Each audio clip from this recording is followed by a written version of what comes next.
a 3 mujeres. Esta va a ser la Women Power, la mesa poderosa de las mujeres para hablar sin censura. Saludo primero a María de los Ángeles Huerta del Río, comunicadora y exdiputada federal de Morena por el Estado de México. Querida María de los Ángeles, me da mucho gusto saludarte.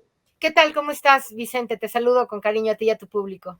Saludo también a nuestra amiga Beatriz Aldaco, escritora y titular del Instituto Sonorense de Cultura, amiga, miembro de esta familia sin censura. Querida Beatriz, te mando un abrazo.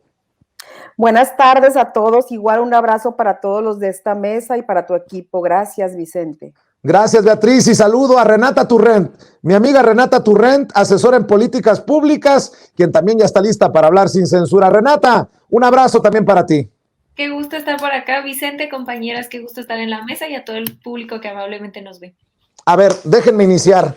El presidente Andrés Manuel López Obrador celebra 3 años de gobierno con un zócalo repleto, ¿qué digo repleto? A reventar, más de 250,000 personas. En la oposición dicen que han sido 3 años perdidos, de tragedia, y se anuncia precisamente el aumento más importante al salario mínimo de las últimas 3 décadas. María de los Ángeles Huerta del Río, ¿cómo entender estas dos realidades para que no se nos vaya a confundir la gente? ¿O cuál es tu opinión, cuál es tu reflexión sobre esto que planteo? Mira, te digo algo que me parece primero de fundamental importancia, que es denunciar a el PRI y el PAN, que durante 3 décadas por lo menos, 2, con seguridad, nos engañaron con la historia mal contada de que un alza al salario mínimo podría ser perjudicial para la economía nacional. Fíjate cómo, no sé si tú te acuerdas, pero el gran argumento que ellos dieron por muchos años fue que el salario mínimo no subía porque podía haber algún riesgo económico. Mintieron. El presidente López Obrador, desde que llegó, subió el salario mínimo de manera muy importante y no ha habido ningún problema económico, al contrario. La posibilidad de que las personas con menos salario tengan hoy un incremento en su ingreso posibilita sin ninguna duda que puedan hoy tener un mayor poder adquisitivo y por lo tanto mover la economía.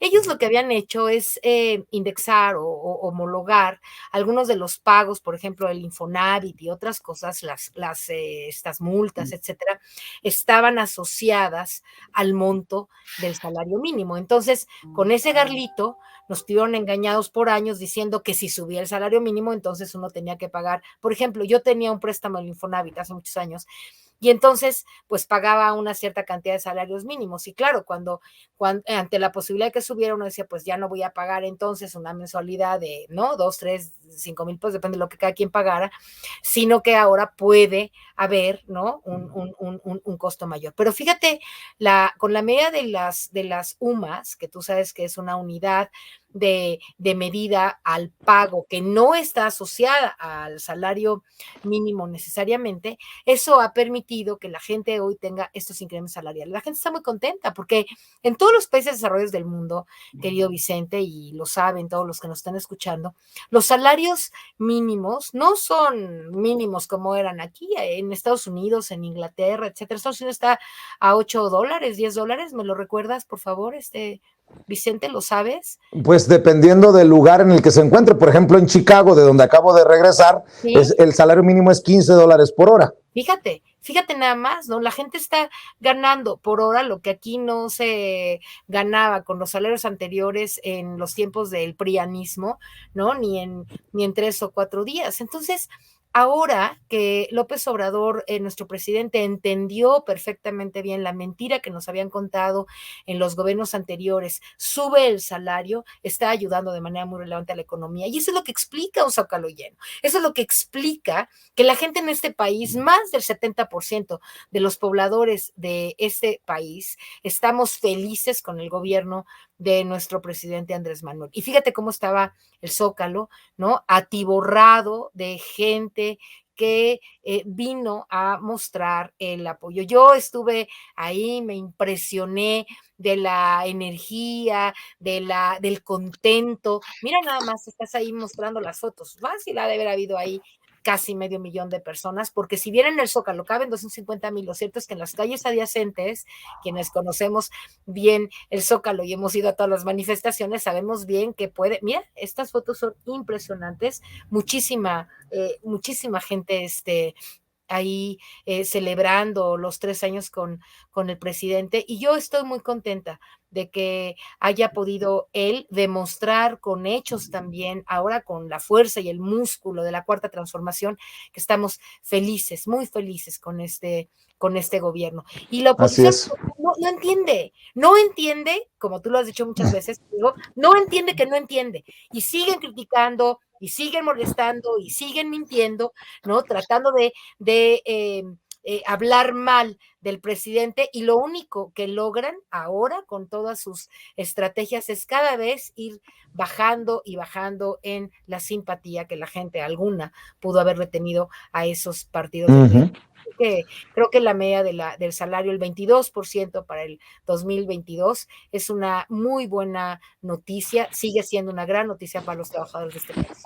Beatriz Aldaco, una cosa es que la oposición siga escupiendo mentiras, tratando de ganar la narrativa en cuestiones políticas, pero otra, que se cuestione la inteligencia, la sabiduría del pueblo, porque ofenden a los que van a este evento, a este tercer aniversario del presidente Andrés Manuel López Obrador, que hacen caso a la convocatoria del presidente, y ya por eso son, he leído cosas peores, idiotas, arrastrados, acarreados.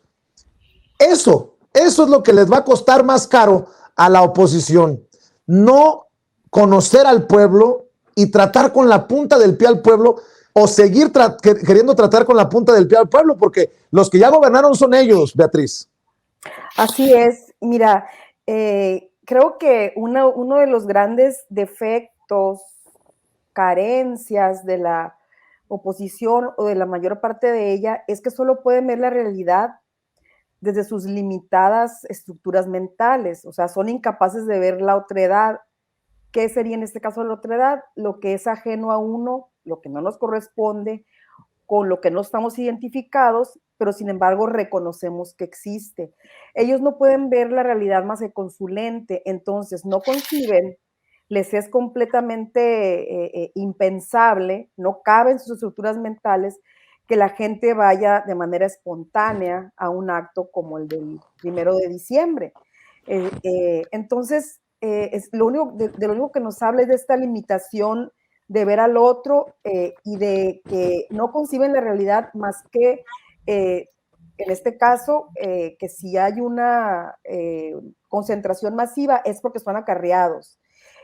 No conciben a un servidor público que no robe. Entonces, y así nos podemos ir, sus estructuras mentales o sus mentes se resisten a entender que hay una realidad distinta a la de ellos. Entonces eso también nos habla de un,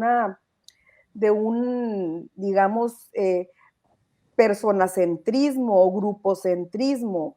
No pueden salir de ellos mismos para ver la realidad con otros ojos, no pueden concebir estos cambios que está habiendo en la gente, no pueden concebir un acto espontáneo, no pueden concebir que, como dice la compañera, que la gente esté contenta y que por eso salga a las calles a expresar ese contento, porque todo lo miden en función de cómo ellos son, ¿sí?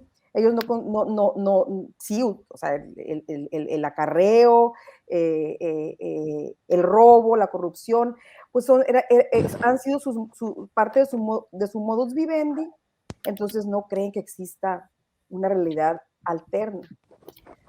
Andan tan perdidos en la oposición, Renata Turrent, agregando a lo que han dicho María de los Ángeles y Beatriz, que hasta ellos se tropiezan con un evento, lo voy a decir con mucho respeto y se va a entender, espero, en el contexto, en un evento tan chairo, que haya aparecido Mauricio Vila y Maru Campos, que Maru Campos se haya tomado fotos hasta con Dilma Rousseff, que Mauricio Vila comparta esta fotografía en redes con Claudia Sheinbaum y con Marcelo Ebrard, que Marco Cortés haga un berrinche y que el presidente siga manteniendo el ritmo de la agenda política. El miércoles tronó la bomba en la oposición porque estaban los gobernadores de oposición en un evento del presidente. Hoy en la mañanera, para aquellos que empezaban a tirarle dardos al presidente, ya le pedí al secretario de Gobernación que atienda a Santiago Krill para que dialoguen, es lo que quieren. En fin, Marco Cortés, ¿sabes qué es lo que tiene que, lo único que tiene que decir es, vale más tarde que nunca? No, qué cosas con la oposición. La verdad, mis respetos para el presidente. Me quedo corto cuando digo que es el provocador profesional número 1 de México, Renata. Totalmente. Y creo que al final de cuentas el evento del miércoles deja mucho cómo opera la oposición, ¿no? Al final de cuentas se pudo ver, creo que solamente un ciego no podría ver que pues es un movimiento popular y como ya dijeron mis compañeras, ¿no? Que es algo que ni hemos visto en lo que tenemos de vida, ni mucho menos la oposición podría llegar bueno, ni siquiera imaginar poder tener algo así. ¿Y esto qué le permite al presidente? Bueno, pues le da muchísima legitimidad y este apoyo del pueblo que ya sabíamos que tenía mediante las encuestas, que incluso las encuestas del Universal y encuestas que no son de medios que no son afines a la Cuarta Transformación, lo ponen con una popularidad muy importante. Este evento del miércoles, hace, además de todo, lo hace como mucho más tangible, ¿no? Y quienes tuvimos la oportunidad de estar por allá, como decía ahorita mi compañera María de Los Ángeles, es que era una auténtica fiesta popular, había banda, había bailes, yo me llevé a mi bebé, o sea, de verdad era una fiesta, había adultos mayores, fue algo bellísimo. Y creo que aquí hay una paradoja que los conservadores no han podido y no han querido resolver, que ellos, y si ustedes dan la vuelta por La Hora de Opinar o cualquiera de esos medios, nada más como por experimento, yo quería ver, ¿no? Entonces me daba la vuelta ese mismo día, el primero, y entonces todo el mundo diciendo que sea acarreados, algunos más sofisticados que otros, ¿no? Pero diciendo básicamente que eran acarreados o que era gente tonta que no entiende y que, pues, como borregos, ¿no? Como que los que fuimos ahí, lo que ahorita decían mis compañeras, pues no entendemos y estamos ahí nada más aplaudiendo. Yo lo que siempre pregunto y me gustaría debatir es, aquí existe una contradicción. ¿Cómo es posible que puedas tener un gobierno que tiene 70 o más de 70% de aprobación, que puede movilizar de la manera en la que moviliza el presidente López Obrador, claramente, pero que al mismo tiempo sea un gobierno fracasado, como lo que dice la oposición que es? Entonces aquí hay de dos, o sea, las dos cosas, es difícil que las dos cosas sean ciertas si tú no consideras que el pueblo es tonto. Entonces la única explicación para que las dos cosas sean ciertas es que tú creas que el pueblo es tonto. Y como tú bien decías hace unos momentos, eso es lo que más les va a pesar al final de cuentas en una elección posterior, porque no creen en la inteligencia de la gente, creen que toda la gente que apoyamos al presidente somos tontos, y por eso no logran hacer nada. Lo que pasa es que no se dan cuenta que este presidente ha cambiado la vida de la gente y ha cambiado la vida con pensiones, con jóvenes construyendo el futuro y con lo que ahorita hablábamos del salario mínimo. Es que no es menor, o sea, en 3 años se ha subido 65% el salario mínimo, 65%, y en la zona norte, en la frontera, esto es el doble, ¿no? Le cambia la vida a muchísimas personas. Y los beneficiarios de este incremento en el salario mínimo, además, dicho sea de paso, la mayoría son mujeres, porque en México y en el mundo la pobreza está feminizada. La mayoría de las personas que ganan salario mínimo son mujeres. Entonces, al subir el salario mínimo, apoyas fuertemente a las mujeres trabajadoras. Entonces, esto es algo que ellos no pueden comprender porque no son beneficiarios, porque no son el centro de este movimiento transformador y porque en su vida se han parado en una calle. En su vida hubiera, de verdad que les haría bien nada más irse a parar para ver el fenómeno social que representa López Obrador. Bueno, para precisamente confirmar todo esto que estamos diciendo, la carta de Carlos Alarraqui, solo como ejemplo. Además tenemos una escritora en la mesa de diálogo que me corregirá si estoy equivocado, escribe con las patas y así se lo publican en el periódico El Universal, que es verdaderamente lamentable. Carta dirigida a la secta de AMLovers, con qué poco se conforman. Lo único que les ha dado son dádivas para que voten por su partido. Un presidente que sigue en campaña y que los tiene bajo su puño con el dinero para sobornarlos. Ya saben, como si fueran pajaritos que les echan al piste o caballos dándole su zanahoria. Ahora somos animales, de acuerdo a este pendejo. Perdón, muchachas, perdón, mujeres, perdón, amigas, pero me salió del corazón. Y por esta razón que les dedico mi carta semanal, para comentarles que yo los respeto, que respeto su amor ciego al presidente. Y digo amor ciego porque si tuvieran sus ojos abiertos, tal vez no lo amarían tanto. Los respeto porque son una secta leal y amorosa. Basta verlos ayer acarreados, su torta, su refresco, sus matracas y sus chicles al tradicional estilo del viejo PRI. María de los Ángeles Huerta del Río.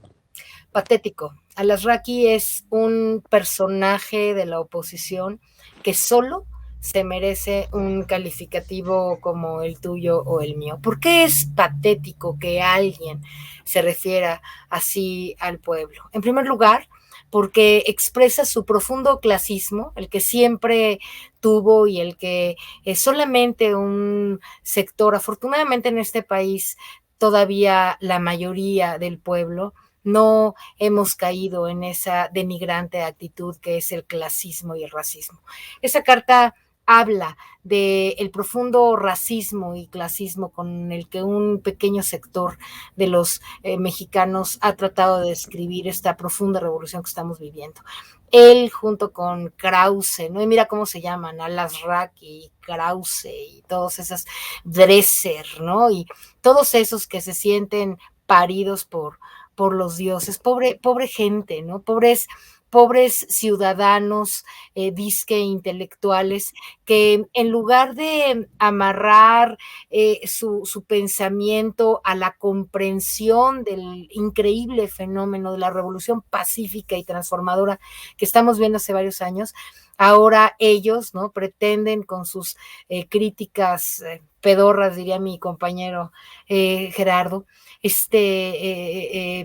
diputado hoy también y exdiputado de la legislatura que compartimos, cómo estas personas no han podido comprender la dimensión transformadora. Yo creo que no se merece más. Creo que Al-Azraqui muestra con estas frases pues una clase de pensamiento que ya casi nadie tiene. Sí hay un sector, los que nos llaman chairos, los que se sienten fifís y siempre se han sentido. Andrés no hizo esta diferencia, la hicieron por muchísimos años esa hoy oposición, antes gobierno, que intentaron, ¿no?, establecer estas diferencias sociales y de clase y además asumir que ellos eran los buenos y que todo el demás pueblo no entendía y no sabía. ¿Esto ha cambiado?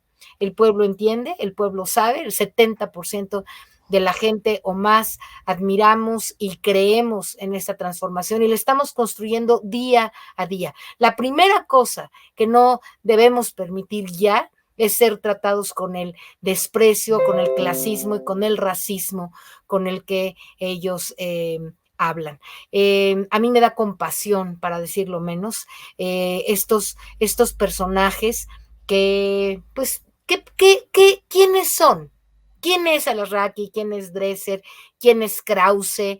¿No? Y si seguimos hurgando en los apellidos, te encontrarás, te digo, con esa clase social que no perdona que hoy el pueblo sea el gran protagonista y el gran transformador de este país. Yo, por lo pronto, lo que te puedo decir es que poco a poco vamos a ir hasta de esos pensamientos, cómo van a cambiar esos pensamientos y esas maneras de explicar que tienen el sector conservador, pues que nosotros lo ignoremos, que nosotros definitivamente hoy más que nunca nos demos cuenta que ellos tienen su boca llena de mentiras, llenas de clasismo y llenos de mucho desprecio al pueblo.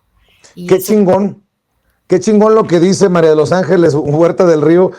Perdón por otra vez porque me sale lo mal hablado, pero en serio, cuando dice esa clase que no soporta que el pueblo es protagonista de este proceso de transformación, qué bonito lo puso María de los Ángeles Huerta del Río, mi querida Beatriz Aldaco, y para echarle más leña al fuego, si no despreciaran la inteligencia del pueblo sabio, Por algo dice el presidente que tonto es el que piensa que el pueblo es tonto. El periódico Reforma no se atrevería a publicar una encuesta como la que publicó precisamente el día de hoy y coloca a Luis Donaldo Colosio Riojas, el hijo de Luis Donaldo Colosio, en el tercer lugar de las encuestas.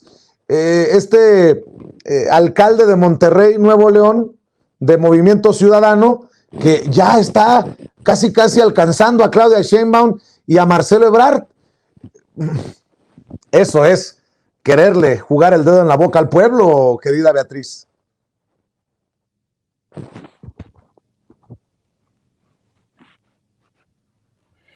En efecto, antes de comentar el punto de Colosio Riojas, nada más rapidito, para no quedarme con la intención de decir algo y no poder hacerlo.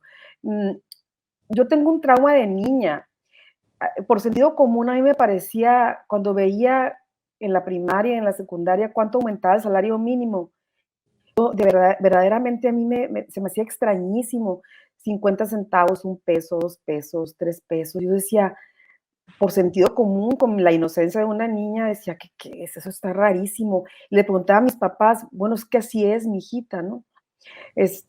Afortunadamente me tocó vivir este cambio tan impresionante, con el cual solo quienes no son pueblo, solo quienes no saben lo que es la pobreza, pueden desestimar y pueden incluso hasta burlarse, ¿no? de estos logros del presidente tan, pues, de carácter totalmente histórico, ¿no? Esto va a pasar a la historia, ya está en la historia, vemos la gráfica, cómo subió el salario mínimo, vemos cómo estuvo por mucho tiempo como una meseta y ahora vemos cómo sube. Y esto nomás rápidamente, ellos mismos como se dice coloquialmente, se balconean, porque esto de comparar a los ciudadanos que estamos a favor de la cuarta transformación con animales, no, ya van varios que lo hacen. Yo en Suave Mate algunas veces he hecho artículos al respecto, y recuerdo nada más ahorita, porque no me puse a repasar, pero recuerdo cuando la consulta popular que Marín dijo, esos pendejillos de indias, ¿no? O sea, somos unos conejillos de indias, pendejos, con quienes están experimentando los malévolos de la cuarta transformación para continuar. Ahora, esta parte, pues es completamente fabricado, esta inclusión de Colosio Riojas como alguien que está casi a la par de Claudia, como Claudia Sheinbaum. En verdad es una tomadura de pelo, es ridículo, completamente ridículo. Evidentemente ahí está colgando de Movimiento Ciudadano y de la fama que puede tener el Samuel García, en fin, es completamente ridículo, no te puedo decir otra cosa. O sea, me parece una más de tantas mentiras, de tantas fabricaciones y de tantos anzuelos que se lanzan para ver si pegan, ¿no? Y como nos consideran tontos, creen que vamos a dar crédito a que este muchacho haya llegado en el último año, los últimos 2 años, a tener una aceptación nacional, o no sé cómo harían la encuesta que alcance tuvo, como la tienen Sheinbaum o Marcelo Ebrard, por ejemplo, ¿no? Entonces, no sé, es ridículo, es completamente ridículo. Ahora, no sé si vas a poner el video donde Marco Cortés prácticamente dice que el país se detuvo porque, casi lo dice así, ¿no? Porque el presidente no escuchó, no dialogó con los panistas. Cuando yo lo estaba oyendo, el video, estaba yo en otro lugar, la computadora seguía su curso y yo pensé que era Naya, porque hablan igual. Son los mismos asesores, Beatriz. ¡Qué barbaridad! Pero es que el mismo tono, la misma voz, es impresionante, ¿eh? O sea, son caricaturas entre ellos mismos, se copian, o sea, son verdaderamente chafas, no hay originalidad, no hay presencia, no hay criterio. Pues por eso López Obrador arrasa con un discurso como el del miércoles, muy del pueblo, con hasta la entonación. No, se pulió el presidente el miércoles. Yo pienso que sí, y fíjate, yo tenía un poco el temor de que quienes lo seguimos diario fuéramos a sentir como que estaba repitiendo lo que todas las mañaneras escuchamos. Y sí, obviamente que su política es muy clara y hay puntos o ejes nodales y los repitió, los dijo de nuevo en su discurso, pero lo dijo de otra forma. O sea, esto ya fue, si de por sí ya hay algunos discursos de una estatura inmensa, de un gran estadista, para mí coronó muy bien con ese discurso, con la forma como dijo las cosas, como acomodó los párrafos, que dices que, pues, que soy escritora, es cierto, me fijo mucho en la estructura del discurso, las frases que usó, los ejemplos que puso, realmente me impactó, es uno de los mejores y justo a la mitad de su sexenio. Coronó muy bien estos 3 años, pienso yo. 3 años, y creo que de ahora en adelante viene lo de las definiciones de las que habla el presidente Andrés Manuel López Obrador, porque yo lo he dicho en muchas ocasiones, Sin Censura Nocturno, en el programa diurno, querida Renata, que la Cuarta Transformación la hacemos todos o nada. Y bueno, pues ahora viene lo sabroso, las definiciones. Incluso desde los medios de comunicación tendrán que definir si van por el mismo camino con el repudio de la gente, del pueblo, ese que respalda a Andrés Manuel López Obrador, ¿o qué? Sí, totalmente. Y vienen pues reformas muy importantes, ¿no? Empezando con la reforma eléctrica, donde el presidente ha estado construyendo esta estrategia política desde las mañaneras y probablemente también fuera de las mañaneras, donde está poniendo en jaque al priismo, ¿no? Y sobre todo aquel priismo que todavía tiene algo algunos priistas que tengan algo de noción de la historia de su propio partido. Entonces les está recordando que fue el PRI, fue ese PRI por el que ellos algunos de los militantes alguna vez se sintieron orgullosos, quien fueron partícipes de la expropiación petrolera y construye esta división interna en el PRI para que, como tú bien dices, ¿no? Es tiempo de definiciones y que ojalá parte de este PRI que todavía le quede decencia y que no milite con los signos de pesos, pues vea por el bienestar de la mayoría de los mexicanos, ¿no? Que es claramente a favor de la reforma eléctrica, que dicho sea de paso, en todas las encuestas, incluso aquellas encuestas que no favorecen al presidente, muestran que la mayoría de la gente está a favor. Y no sé si ustedes se dieron cuenta, pero en el discurso, previo al discurso del presidente, el 1 de diciembre, ponen cuando empiezan a presentar al gabinete, a la persona a la que más le aplaudieron, no fue ni Ebrard, ni Claudia Sheinbaum, nadie, fue a Rocío Nale. Ni a los militares, a nadie. A Rocío Nale fue a quien más le aplaudieron, ¿no? Y eso fue, pues, para mí muy representativo de cómo el pueblo está movilizado por esta reforma eléctrica, porque los datos de esta son escandalosos, ¿no? Nos engañaron. Yo ahí tengo una lista que en otra ocasión, cuando me hagas el favor de invitarme a hablar de la reforma, de verdad es que cada cosa que prometieron en la reforma de Peña, todas fueron mentiras, ¿no? Entonces, como bien dice, son tiempos de definiciones políticas, lo más cercano es la reforma eléctrica, pero hay otras, muchas también. Vemos, por ejemplo, el comportamiento del INE, y cómo el INE se está definiendo prácticamente como un partido de oposición. Estaba yo viendo ayer en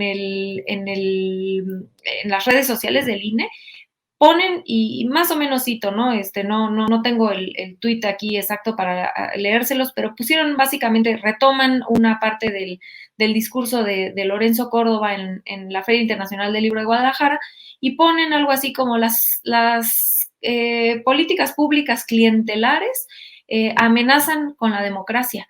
Y yo pensaba, caray, este es el árbitro electoral y está poniendo ahí, está impulsando sus ideas y su ideología neoliberal, ¿no? O sea, y bastante clasista, ¿no? Hablando de estas, ay, no me pongan esa foto que hasta me da escalofríos del Córdoba. A mí me da escalofríos. Entonces, yo creo que el mismo INE, la misma oposición, ya está tomando esas definiciones, el INE comportándose más que como un árbitro, como un partido de oposición o como una fuerza de oposición. Y cierro diciendo que los medios, que fue alrededor de tu pregunta, los medios de comunicación, sinceramente, yo más allá de querer que se acerquen a la opinión popular, al pueblo en sus mesas de debate, pues tendrían que tener algo que representara más la opinión pública. En una mesa de debate tendría que haber 70% de las voces a favor de la Cuarta Transformación y 30% en contra, porque eso es lo que representa, esa es la forma en la que se configura la opinión pública en el país. Y sin embargo, hacen todo lo contrario. Entonces, yo creo que conforme se acerque y conforme se profundice la Cuarta Transformación en estos 3 años que quedan y para adelante, la oposición, tanto en el INE como la económica y en específico los medios, también se va a radicalizar del lado de la derecha. Entonces hay que estar Así es. ¿Te refieres al boletín del INE que dice atacar la pobreza y desigualdad con políticas clientelares? Abre el paso a regresiones autoritarias, de acuerdo a Lorenzo Córdoba. En las páginas oficiales del INE, es que es un escándalo, es un escándalo.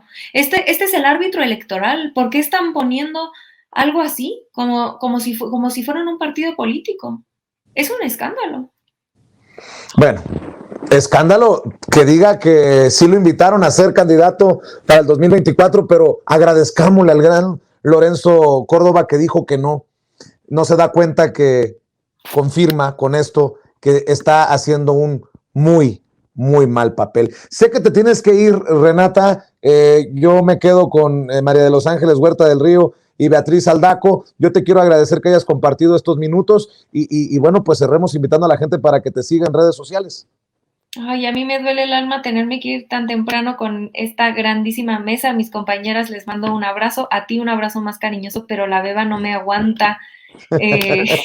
La tengo que meter a bañar y se pone como loca si no le doy de comer. Pero les mando un abrazo a ustedes 3 compañeras, querido Vicente, es un grandísimo placer estar por acá, muchísimas gracias por la invitación, a toda la gente hermosa que nos ve y nos escribe, aquí estaba yo en el chat tratando de contestar, les mando besos y abrazos, y a mí me encuentran en @rturrent en Twitter y en Instagram. Muchísimas gracias por la invitación y te mando un gran abrazo, querido amigo. Igualmente, y un abrazote para la Renatititititita. Cuídate, Renata Turrent. Gracias. A ver, querida María de los Ángeles Huerta del Río, el hecho de que no haya aparecido Ricardo Monreal en este evento del presidente Andrés Manuel López Obrador, ¿qué significa? Pues mira, yo creo que él explicó, estaba yo escuchando la radio un poco antes de llegar al Zócalo, por ahí de las 4 de la tarde, venía en el automóvil hacia el Zócalo y escuché una entrevista con Monreal que dijo que él estaba en el nombramiento de nuestra nueva presidenta de Banjico. Y entonces parece que el argumento es que estaban ahí en esas tareas legislativas y por eso le costaría un poco de trabajo ya ir hacia el Zócalo, aunque dijo que lo intentaría. No sabemos, en todo caso no estuvo en el lugar en donde estaban ahí los legisladores y otros compañeros más o menos reunidos, ¿no? Por ahí en alguna zona del Zócalo, y pudo haber estado cerca. Yo no sé si ya él declaró, todavía no leo si él ya declaró que no pudo ir, porque la declaración que yo escuché es la de que intentaría ir. Pero lo que queda claro, me parece a mí, es que Monreal es un político que va a estar, digamos, o va a seguir midiendo, ¿no? De qué modo está y no con el proyecto, hasta donde sí, ¿no? Y a mí lo que me parece, y hasta donde no, lo que me parece que es un error es que se le lea tan poco claro a Monreal. Yo, pensando en las encuestas y con la clara evidencia de que, por supuesto, el joven Colosio no estaría ni cerca de Monreal ni de Noroña menos, por ejemplo, ¿no? Y que debe estar muy abajo, pero están bien cuchareadas esa propuesta de ahora ponerlo en tercer lugar, ¿no? Es un absurdo que nadie en este país puede creer. Puede ser que la gente esté confundiendo el apellido.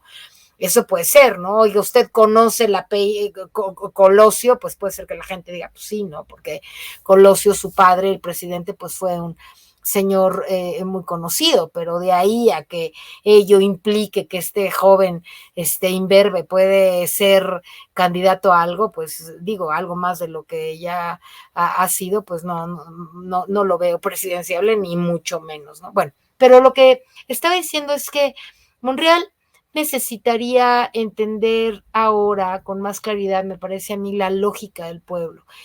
Y hay un 70% de personas que nos hemos acostumbrado a un discurso muy directo, muy claro, muy transparente, de un político que nos enseñó que los viejos estilos de, digamos, ¿no? Los priistas y los panistas, ¿no? Que eran así como que sí, te doy, pero no te doy, pero quiero, pero no quiero, pero a lo mejor tantito. Esa cosa que era un estilo de ser político, es algo que a la gente ya no le gusta, es algo que la gente ya no aprecia.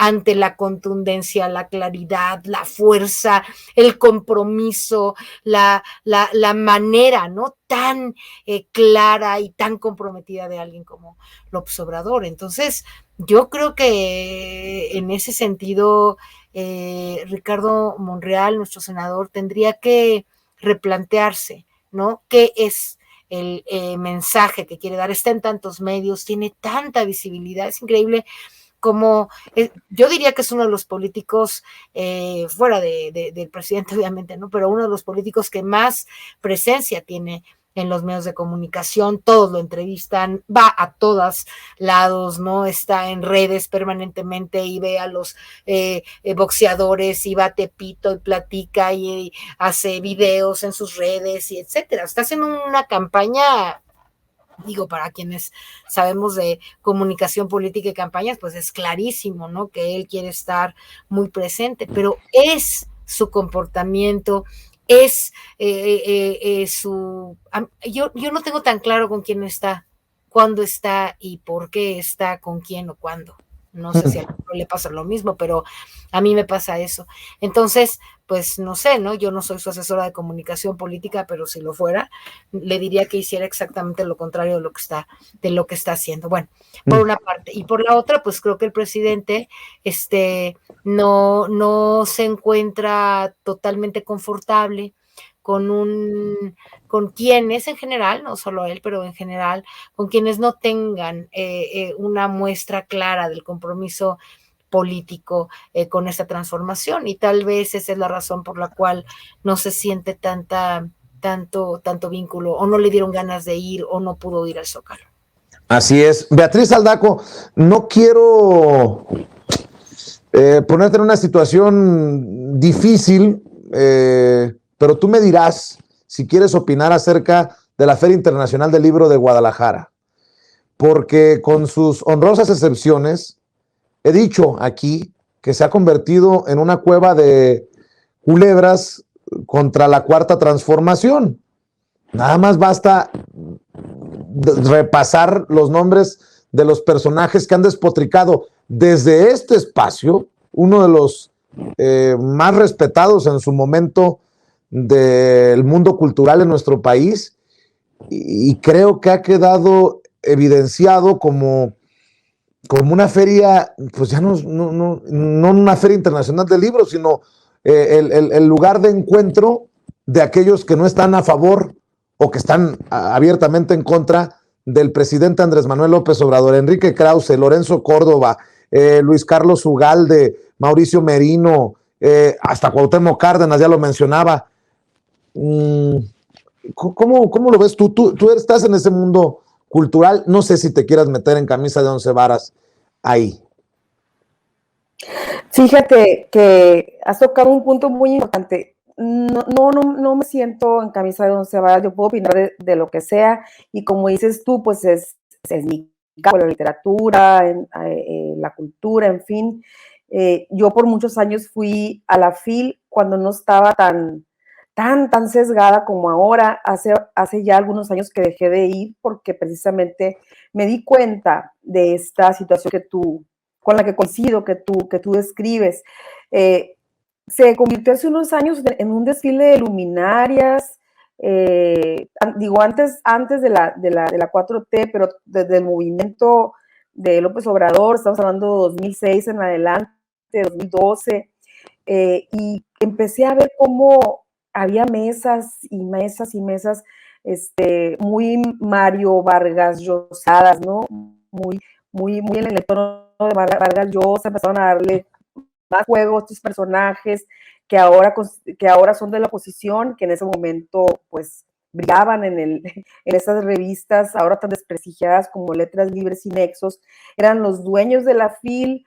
Uno más o menos, uno iba y pues entendía, no entrabas a esas mesas, ibas a eventos más alternativos, en fin, pero llegó un momento en que, acuérdate cuando fue la FIL, cuando estuvo Cuba como invitado en la FIL, hubo algunos conflictos ahí que no me detendré en esos detalles, pero ahí empezó a verse, estuvo Roger Bartra, estuvo de cuyo nombre no quiero acordarme, un subdirector de Letras Libres, uno de estos, gente de Krause, escritor. Bueno, ya manifestándose en contra de Cuba, en fin, esto sí me tocó presenciar, muy, plano, muy ya sesgándose hacia la derecha, o sea, bastante derechosa las participaciones de esos personajes, y ahora ya es descarado, ¿no? Esto que fue paulatinamente convirtiéndose en un foro de personajes pro neoliberalismo, ahora ya es algo completamente comprobable, y creo que la FIL pues ha perdido bastante de lo que en algún tiempo fue su espíritu, su esencia de difusión de la literatura, en fin, para convertirse en un foro, en un vil foro, como ese, pues estamos viendo ahí a los personajes, ¿no? Después de que estuvo García Márquez ahí, que nos tocó aplaudirle, en fin, era otra fila antes, y ahora es un foro para exponer todo aquello contra lo que los cuatro transformistas defendemos. Entonces, efectivamente, o sea, y no me compromete en absoluto decirlo, lo digo y lo sostengo, aquí y en cualquier otro lado. La FIL se ha desprestigiado, la FIL se ha convertido en el foro de los fifi escritores. No me gusta, yo normalmente no uso la palabra fifi, pero para que se entienda. Y que ni siquiera son tan buenos, ¿no? Ni siquiera la mayoría de esos escritores no son, desde el punto de vista literario, no son los mejores. Y ahora que esté Lorenzo Córdoba ahí, ya, o sea, ya se me revuelve el estómago, la verdad, nomás de pensar que le están dando foro a personajes como él en este recinto, ¿no? O sea, ya chafeó, y pues ha perdido todo el prestigio que tenía, la verdad.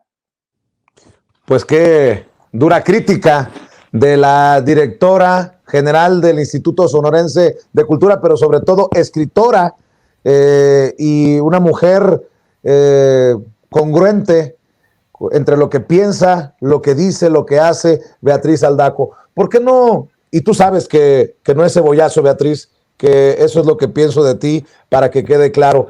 ¿Por qué no cerramos con la última vuelta y una reflexión para cerrar de cada una de ustedes? Querida María de los Ángeles Huerta del Río, del tema que quieras abordar, adelante. Yo quiero recordar algo a propósito de lo que dice nuestra querida Beatriz. En el 2018, cuando recién empezamos a ser diputados de Morena, de esta cuarta transformación, tuvimos una invitación de Padilla a la Feria Internacional del Libro, y yo fui. antes había ido hace años atrás del 2018 y tenía ganas de regresar y aceptamos la invitación. Yo formaba parte de la Comisión de Cultura, como probablemente lo recuerdas, y Sergio Mayer nos extendió la invitación a un grupo ahí de diputados de la comisión. Y estaba buscando la fotografía en este momento porque justo en una de las mesas, fíjate, estaba Castañeda, Beatriz Paredes, por supuesto Padilla, Cuauhtémoc Cárdenas, el de Chihuahua, ¿cómo se llama? Javier Corral. Javier Corral. Y yo en esa mesa, exactamente, me acuerdo que lo escribí por ahí, por eso estaba buscando el comentario, lo voy a encontrar en algún momento, dije, aquí se va a empezar a gestar sin ninguna duda la oposición a nuestro movimiento transformador. Y así fue. Ellos, ¿no? Se compactaron en esa mesa política, ¿no? Un conjunto de personajes de la oposición, excluiré a Cuauhtémoc Cárdenas, aunque bueno, ahí estaba sentado, y empezaron a despotricar inmediatamente, ¿no? Encabezado esto por Padilla, a despotricar ya en contra del proyecto de la Cuarta Transformación, y han seguido exactamente los mismos personajes, como dice el presidente, no son los mismos, siempre son los mismos, ¿no? Y hacen sus grupitos y ahora salen unos a decir que ya van a hacer la voz pero son exactamente el mismo grupo de ciudadanos que hoy se volvieron a reunir ahí en el 2018. No solamente está desprestigiada, sino claramente lo han tomado ya como un foro de conservadores que con el pretexto de una feria del libro están tratando de reunir, ¿no? A quien se opone a la transformación. Son tan pocos que es una lástima que crean que van a poder hacerlo. Y en segundo lugar te quiero decir lo de Lorenzo Córdoba, porque ahorita estaba pensando que le voy a comentar a Gerardo Fernández que yo creo que con esta nota, si me la puedes mandar por ahí lo que acabas de leer, que debe estar en los medios, pero me facilitarías el tema si me lo mandas. Yo creo que eso es tan serio, como ya lo dijo también la otra compañera, que creo que con ese discurso tenemos que reunir a los diputados de Morena para ahora sí, y sin ninguna duda, pedir la destitución de Lorenzo Córdoba. Yo creo que uno de los grandes errores de la Cuarta Transformación es seguir permitiendo que Lorenzo Córdoba sea el presidente del INE. No puede ser que un personaje que tiene los sesgos ideológico-políticos que tiene Lorenzo Córdoba sea el árbitro electoral. Y no puede ser que haya un partido que lo siga permitiendo, ¿no? Ahora acaban ya de recibir muy malas noticias respecto al tema de la revocación y les hacen caso. Yo lo que no entiendo, ¿no? Es cómo Morena y cómo todos los partidos, bueno, los demás partidos pues obviamente son aliados de Lorenzo, ¿no? El PRI, el PAN, el PRD, pero cómo Morena puede seguir atendiendo a un señor que no es árbitro, que me parece a mí que ya es un total desprestigio de la institución electoral mexicana y que no tendría por qué seguir ahí. Yo creo que si el argumento de lo que acaba de decir en la Feria Internacional del Libro en Guadalajara y que tú ahora lo has mencionado, no sirve eso como el gran argumento para decir que un árbitro no puede seguirlo siendo cuando habla de esa manera, pues entonces ya no sé qué remedio le vamos a poner al problema. Creo que deberíamos iniciar una movilización ciudadana, política, de legisladores y todos los ciudadanos, exigirle ya de manera directa, porque ese sería, creo yo, el camino, que los ciudadanos de manera directa le exijan a los legisladores que no pueden seguir permitiendo que haya un cuarto poder o un quinto poder en este estado, ¿no? Porque si bien es cierto que están los tres poderes, también está el poder del INE como un órgano autónomo que hace lo que se le da la gana, para no hablar del poder mediático, que también es uno que ha molestado mucho nuestra capacidad transformadora. Entonces, yo sí, en estos dos temas, te querría decir, por una parte, que el desprestigio de la fila es absoluto, ya, para mi opinión, que ya no hay manera de no, mire, el otro día estaba yo oyendo, por cierto, a Carmen Aristegui, que ahora, bueno, ya se ha hecho, es triste, ¿no? Escuchar cómo ahora, todos los días, habla de que es la víctima del presidente, ¿no? El presidente lo único que dijo es que ella no ha estado de manera clara, nunca en alianza con el proyecto. Efectivamente lo entrevistaba tarde, mal y nunca. Lo que pasa es que había tan poca prensa en los tiempos del prianismo gubernamental, que de alguna manera, pues como ella a veces tenía una voz cercana a nosotros, ¿no? Pues entonces todos creímos que ella iba, pues por supuesto, a coronar el pastel de la transformación. Y la estaba escuchando, hubo una entrevista con un señor que hablaba de un texto muy importante, por cierto, que has de revisar, que habla sobre los migrantes, y era un compañero que estaba diciendo que una de las grandes logros de esta cuarta transformación es una ley que en el 21, en este mismo año, se pasó en la Cámara de Diputados en favor de la migración, y estaba el autor de este libro, espero acordarme del texto, la verdad es que no lo apunté en ese momento y ahora se me ha olvidado, pero tengo clara la entrevista, y entonces el señor decía, es una gran aportación esta legislación que se ha hecho pro migrantes, etcétera. ¿Tú crees que Carmen le dijo, oye, puedes ahondar en el tema, nos puedes decir porque es una gran aportación? Nada, cayó como momia, en lugar de poder preguntar y poder decir y poderle informar al público. Me parece que ese tipo de cosas que a lo mejor pasan desapercibidas para una escucha un poco menos, digamos, como yo que estoy, ¿no?, en los detalles de todo, pero cuando yo me di cuenta que ella no le dio bola a un comentario tan importante, dije, claro, es que si no es alguien que hable en contra del gobierno de Andrés Manuel o de la cuarta transformación, ella ni pregunta, ni se entera, ni es capaz de engrandecer más la información, ¿no? Y la verdad, pues qué pena, la perdimos. Y por cierto, te quiero felicitar a ti como periodista independiente, como un periodista que puedes seguir siendo independiente y sin embargo eso no te permite no darte cuenta de los grandes triunfos que estamos teniendo. Me pareció que tu entrevista con Santiago Nieto es muy valiosa, ¿no? Como muchas de las cosas que periodísticamente tú haces, mi querido amigo Vicente. Te felicito por tu valentía, por tu fuerza, porque los periodistas tienen también que saber apreciar y que saber acompañar al pueblo en la manera en cómo nosotros estamos viendo las cosas. Y si el 70% de la gente pensamos que esta es una gran transformación, y ello no significa que puede haber algunas cosas que se puedan criticar, ¿no? Por ejemplo, criticar que Morena o el gobierno no hayan hecho nada en contra de el INE, ¿verdad? Cuando debería de haber sido la primera institución a transformar de manera radical, pues es una crítica de alguna manera que se puede hacer, pero tampoco puedes dejar de decir que tantos logros, ¿no? Como el salario mínimo, como las negociaciones para el tema de salud y las vacunas, en fin, ¿no? Podría yo dar un pergamino, ¿no?, de las miles de ya cosas que ha hecho bien este gobierno. ¿Por qué los periodistas del mainstream no mencionan eso? ¿Por qué callan como momias cuando escuchan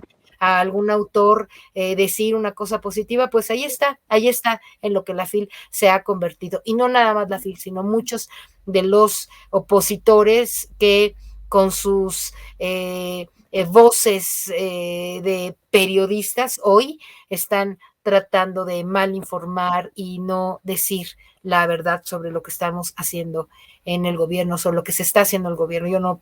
Yo no estoy hoy trabajando en el gobierno, lamentablemente, en el Poder Legislativo con Gerardo Fernández, pero sí me doy cuenta que hay un sector muy reaccionario, ¿no?, que no quiere ni siquiera privilegiar los logros de nuestra transformación.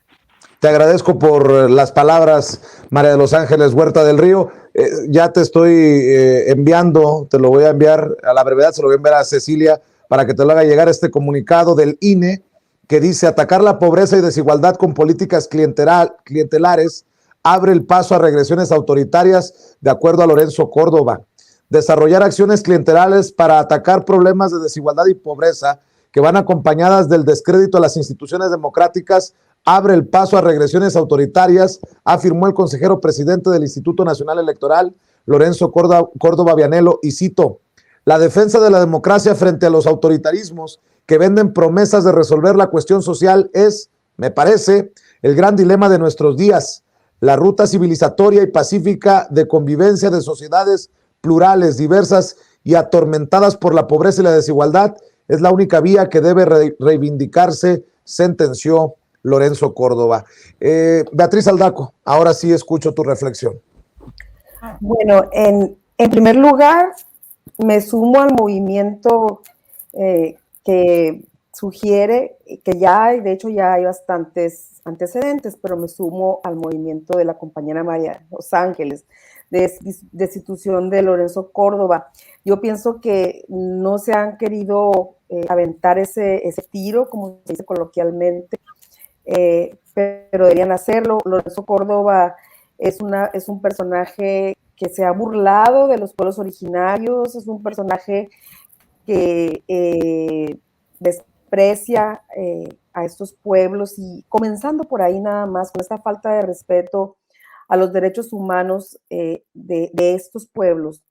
Ya con eso tendríamos para iniciar un proceso de destitución en este país, porque no es posible. Yo la verdad no se baja el sueldo, la verdad es que con presión del Congreso no supo defender eso, pues es porque es indefendible. Lo del sueldo, diciendo que estaba en la ley, que la misma Cámara había dispuesto qué cantidad tenía que ganar o debía ganar el INE, pero no sabemos que no es una cuestión de leyes, es una cuestión de moral, es una cuestión de elemental respeto por no ganar esos millones de pesos al año cuando hay tanta gente en la pobreza, pero él no lo puede ver de otra manera más que con sus propios ojos, volviendo al principio.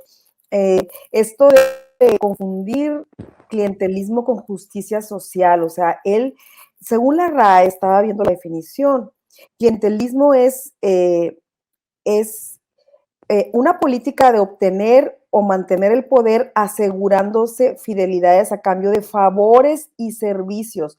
O sea, favores eran las despensas en las elecciones, favores eran maiciar a la gente, era el acarreo a cambio de la torta, etcétera. Eso es clientelismo.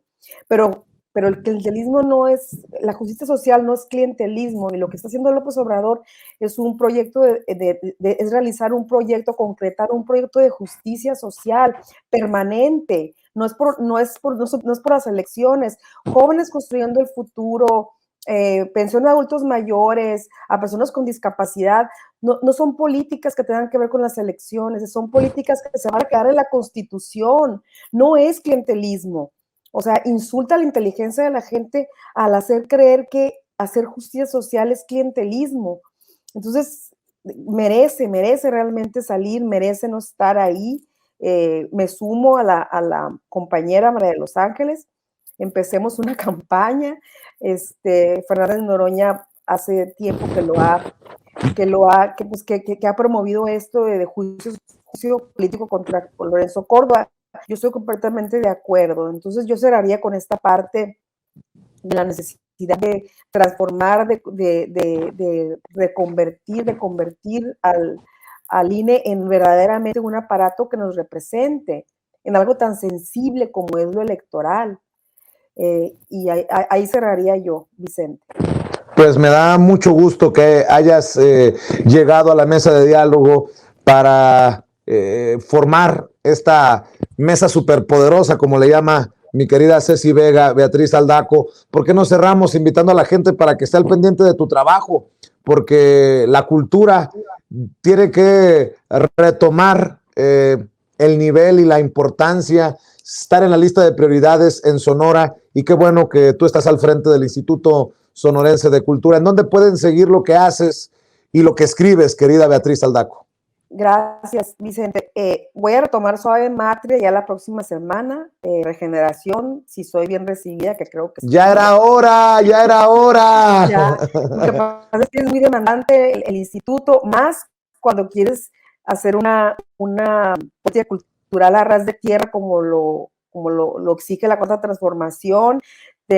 Pueden seguir el trabajo que se hace en el instituto a través de las redes, que lo encuentran así tanto en Facebook como en Instagram y en Twitter, Instituto Sonorense de Cultura, y se van a dar cuenta que estamos haciendo una política que responde por el bien de todos, por el bien de la cultura, perdón, primero los pobres. Estamos trabajando con pescadores en Empalme, estamos por iniciar un proyecto en el poblado Miguel Alemán, en poblaciones vulnerables.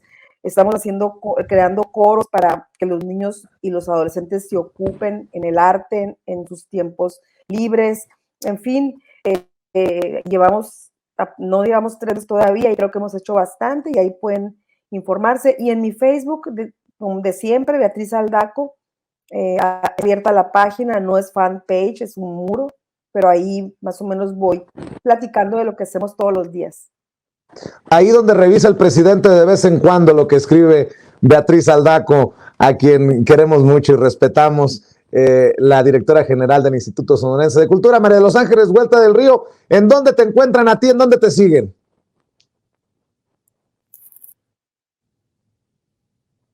No escucho a María de los Ángeles, compañeros. A ver si podemos solucionar esto.